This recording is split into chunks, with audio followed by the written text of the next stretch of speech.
much. Hello, everyone. Thanks for having me. My name is Rudi Schmidt, as you can see, and as I was already introduced. And now what do you have? What do you have to expect? So first of all, I would like to ask you, as it is lunchtime, so feel free to have your lunch, but after the lunch, maybe you want to brush your teeth.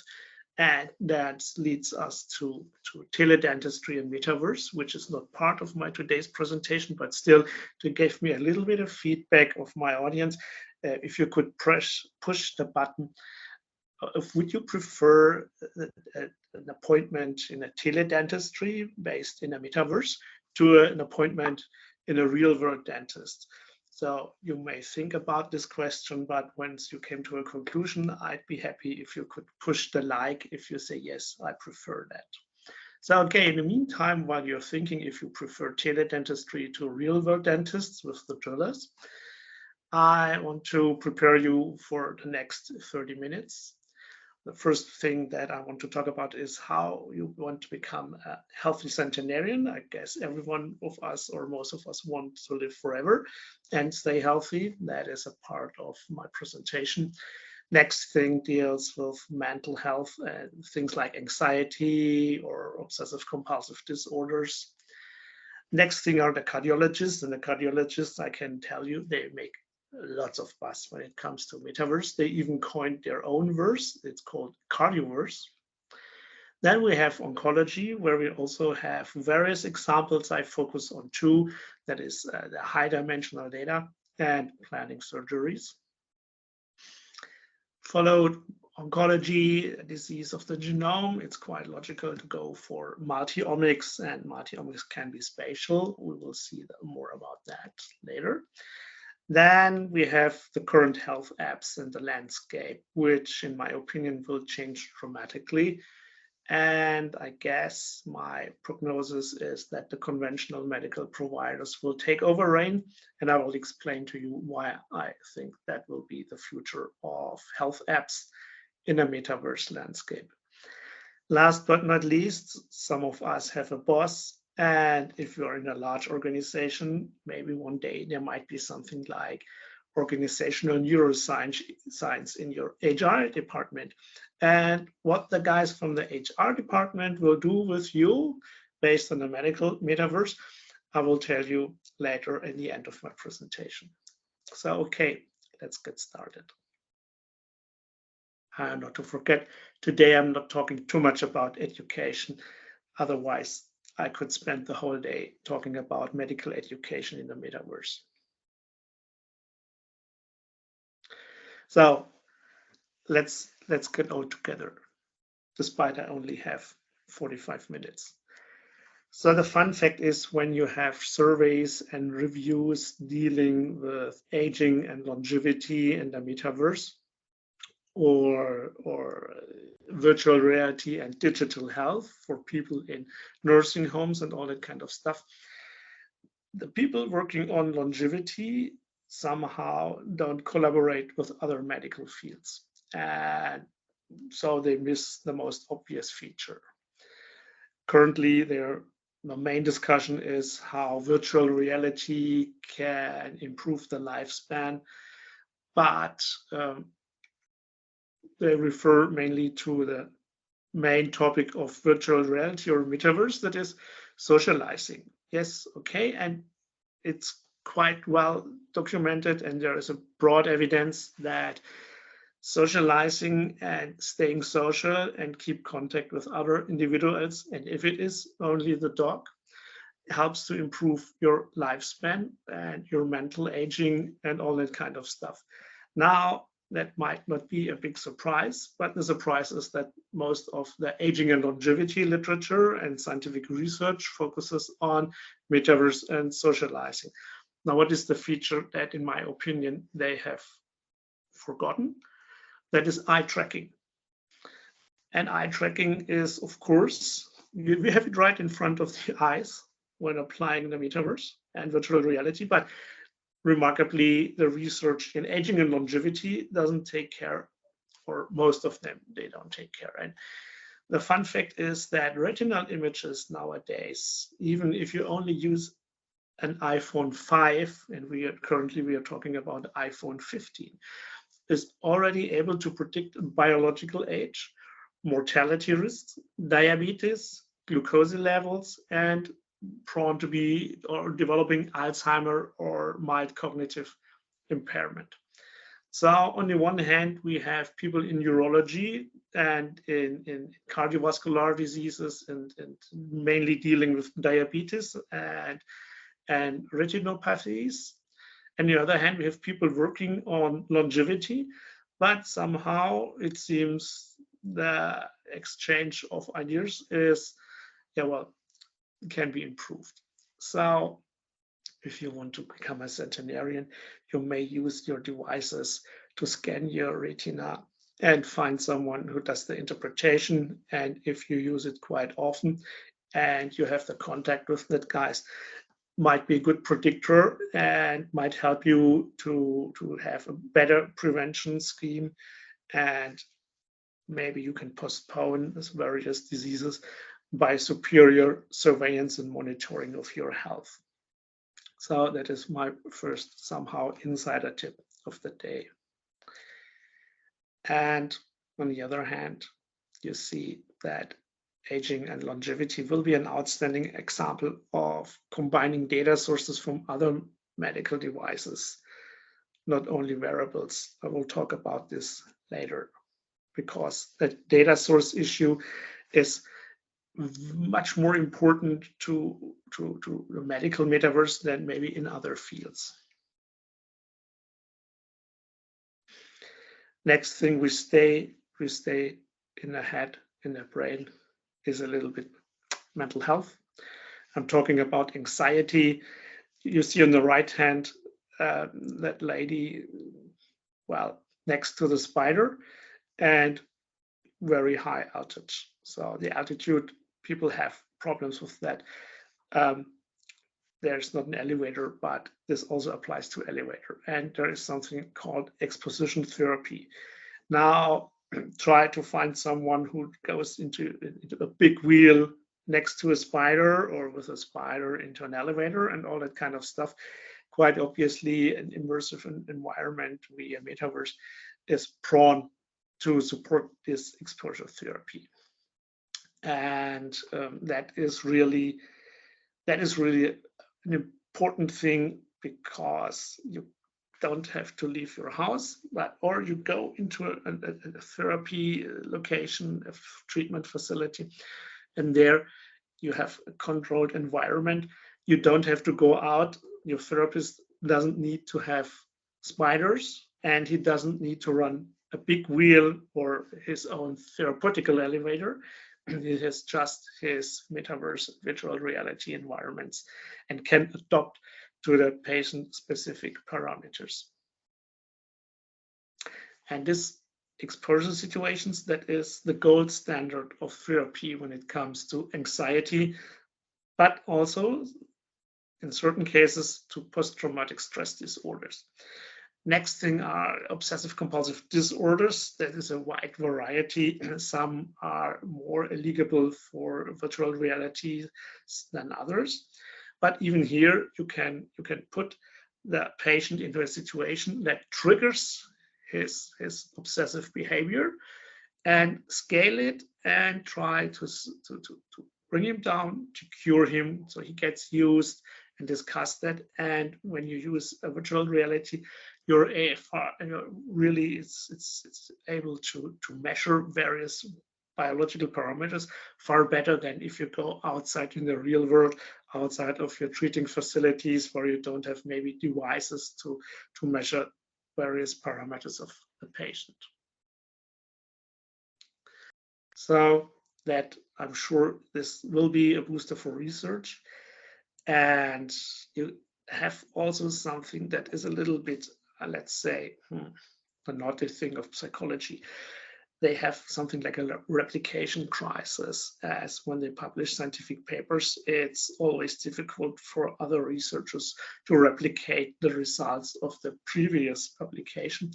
And that is in part due to the various environments that can be replicated from one university to another. Now here we are, cardiovascular diseases, so-called cardioverse, where there is, I don't want to say tons of publications, but really good amount. And I did some bibliographic analysis, and I have to say that it's the cardiology and the neurologists who are way ahead compared to other medical fields when it comes to the usage of metaverse and virtual reality. So the main things are telemedicine, education. Today I will skip education, but that is a vast field in cardiovascular diseases and interventions. And what is interesting is the preparing of surgeries. So the cardiologists find somehow some axes that deal around augmentation and simulation on the one hand, and external and internal impacts, which we go for a three-dimensional heart and animations and all that kind of stuff. They even can use glasses to navigate during a surgery. We're talking about cardiac health monitors. I would say some other disciplines might be more applicable for, as they have more dimensional data compared to cardiology. We're talking about virtual hospitals. That is something I will also talk about later in the health apps and platforms, and that real-time medical education spaces, that mirror worlds. Yeah, so in the end, let me give you an additional example. So the main challenge is that you don't have the patient in your treating facility, and each patient is different. So how to get the data? And the fun fact is that the metaverse here will be fueled with new sensor technology and things beyond the current wearables. So blood pressure and glucose levels, these are some, I don't want to say kindergarten, but this is old school. Now we're moving ahead when it comes to ECG, not the one that you know from your wearable, maybe that is a one lead ECG, but we have new technology that enables us to run a 12 lead ECG, and that is completely clinical level. We have, I mentioned it before, the retina markers, and we have a new data class. These are oral biomarkers, mainly saliva, where you can go for various data classes. And that is possible because of new sensor technology and smaller devices that can be applied at home. Nevertheless, there are also some challenges, and cardiovascular diseases especially illustrate how much any medical metaverse, but especially this one, the cardioverse, will depend on remote sensors. If you don't have data, you can't replace the patients in your treatment facility.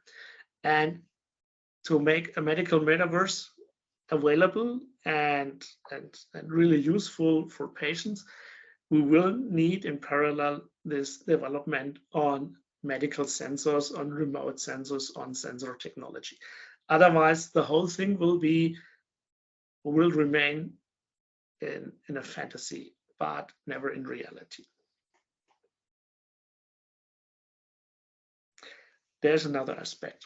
If we have that new data sensors and that new kind of wearables, additional to currently already existing wearables, there's a flood of data.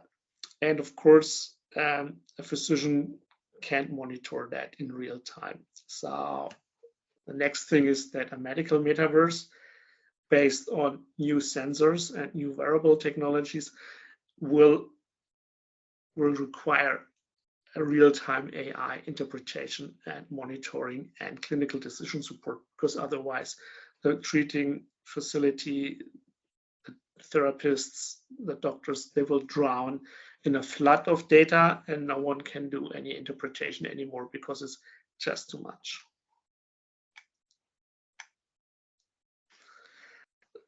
So I think what fits to the cardiovascular example is now these two things from oncology. On the one hand, you have the surgery planning, and on the other hand, you have that vast amount of high dimensional data.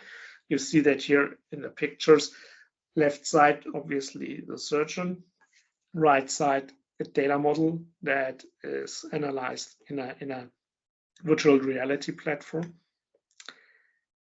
So you must, even if you're not a physician, maybe you can imagine, or you cannot imagine how many data points a patient can provide if you go only for his real-world data from the patient file. These are thousands of data points or millions, and then come additional data points from pathology, from imaging in radiology, lab values, and all that kind of stuff. Then we're talking about sometimes billions of data points. And now you try to run a cohort and compare more than one patient or two patients, maybe 100 or 1,000 or 100,000, which happens quite often in so-called genome-wide association studies. And suddenly the whole thing becomes somehow a mess because it's a data flood, and then you can apply bioinformatic tools and develop models of oncological diseases, of mutations, of metastasis, of a so-called tumor microenvironment, where you also see bacteria, fungi, and whatever, viruses, for example. And then you have such a high dimensionality that it becomes difficult to compare patients or subgroups with each other. And in this field, it is quite helpful to have a metaverse and a platform, an immersive platform, where you can connect the dots. Also, if you have a visual interpretation or visualization to make things more accessible for the normal human brain inside the average human scientist, average data scientist.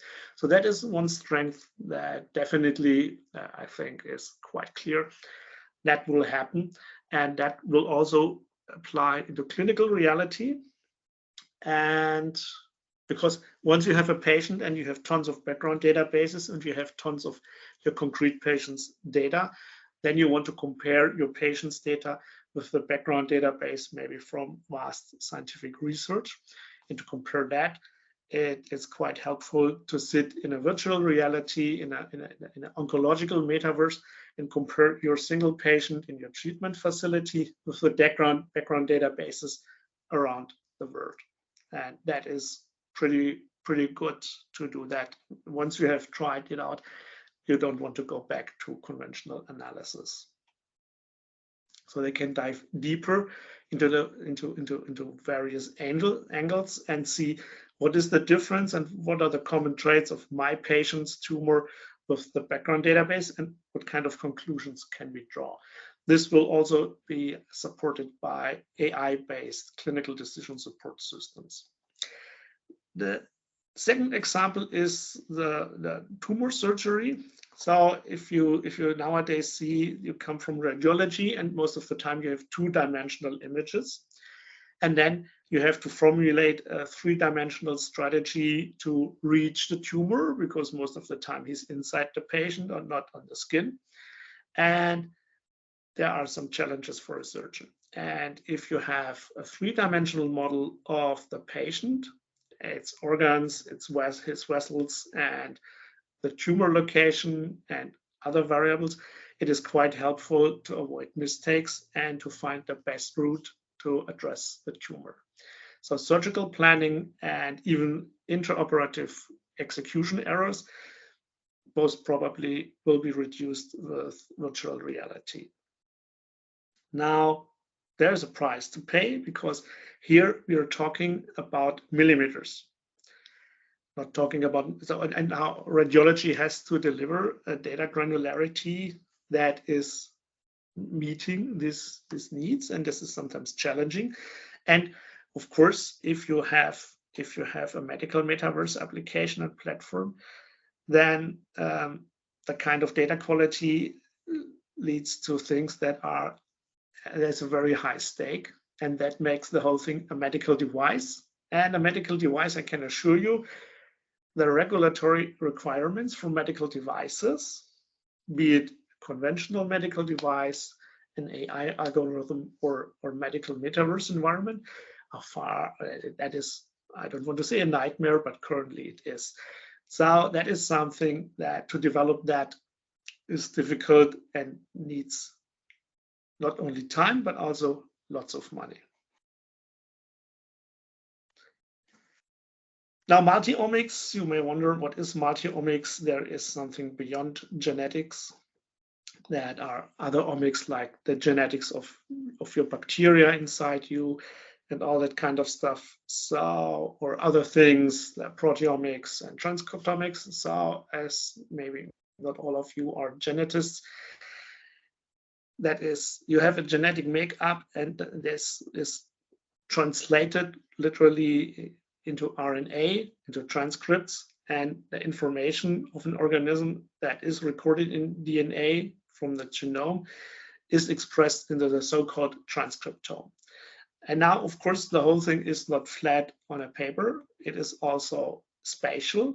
And if you want to deal with that in a spatial analysis, then I think you already have an idea of what's coming. It's 3D. And now to analyze that by Excel sheets is impossible, or any kind of 2D representation makes it difficult to get an idea. So obviously that is prone for a metaverse in analyzing data models, as we have seen in oncology already. Unfortunately, when it comes, for example, to transcriptomics, currently there are not too many platforms to provide this kind of service, but I'm sure this is an upcoming data class that will change and that will have a deep impact on research and understanding how life in general works. And once again, we have to deal with billions of data points, and currently we struggle to understand the networks between these data points.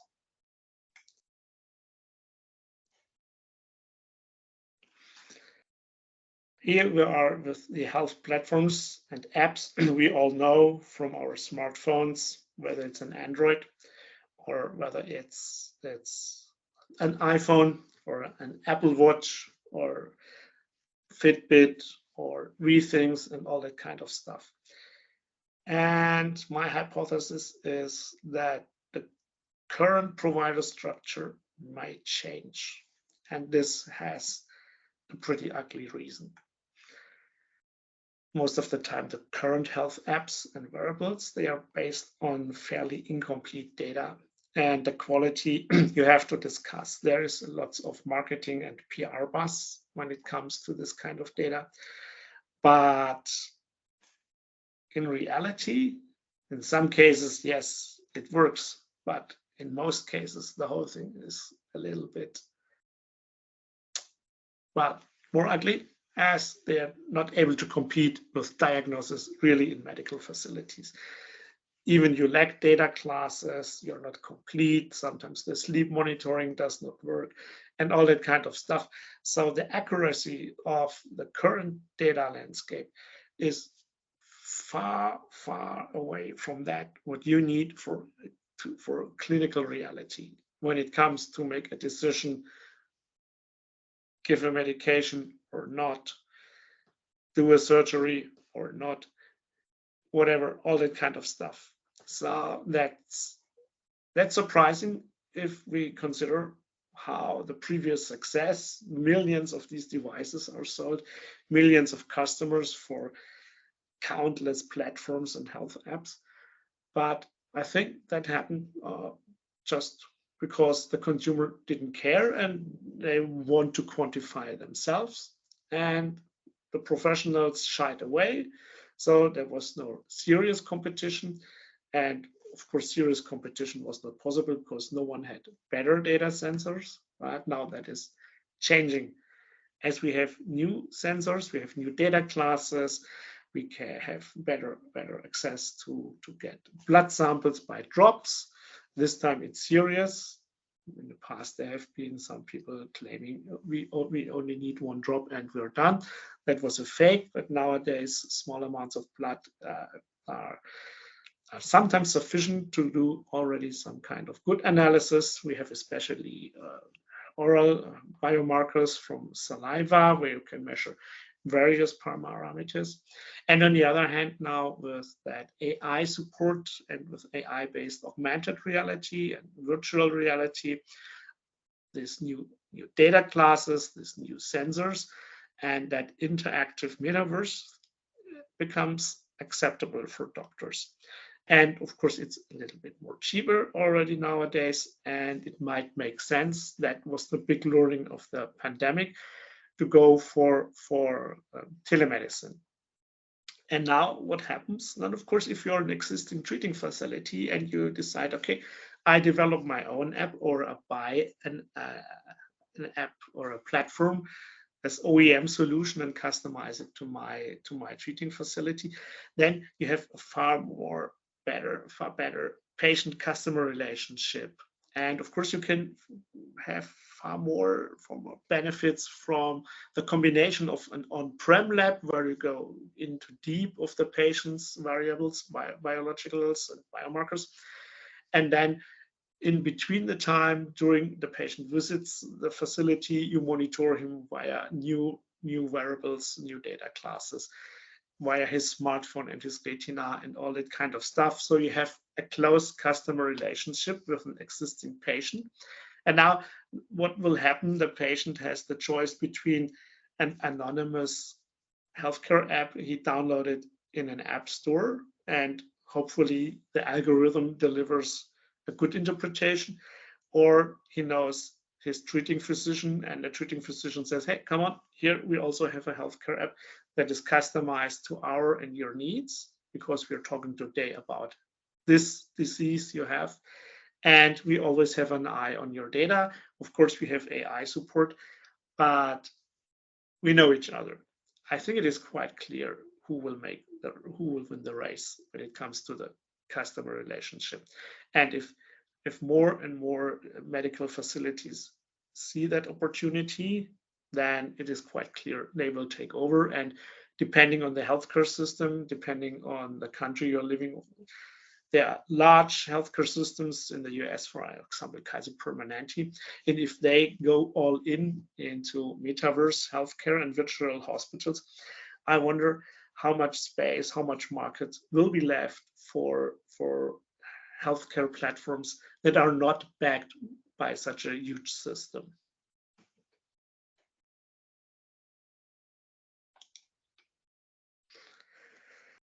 So this is almost my last slide and my last example for sure. And that is for all of us who are working in a company wherever around the world, maybe sometimes with more regulatory regime or less.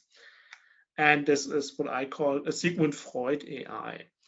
So there are currently studies, and there have been studies to evaluate machine learning, measuring your leadership skills and your empathy in a virtual reality. And that is quite interesting, because we all know this kind of boss who is really deep into, he's an expert in his field, but he's a lousy boss because maybe he can code very good, or he is an expert in his field, but when it comes to handle people, when it comes to handle employees, well then, it's difficult. Now, the fun fact is, I mentioned the eye tracking in some slides before. Once again, we are talking about eye tracking and decision-making patterns.